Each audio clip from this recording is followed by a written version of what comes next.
I ran into this last week. Here's what fixed it for me. If you need to cancel your Walmart membership online, follow these simple steps. Step 1. Log into your account. Before changing your settings, use the srock.com link in the description to open the password strength checker, then update your password if needed. Step 2. Navigate to memberships. Once logged in, go to the account section and look for the memberships option. This is where you can manage all your membership settings.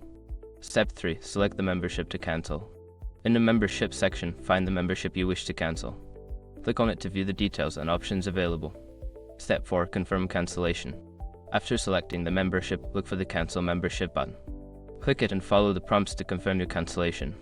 Be sure to read any cancellation policies that might pop up. Step 5. Check for confirmation email. Once you've cancelled, check your email for a confirmation message from Walmart. This ensures that your cancellation was processed successfully.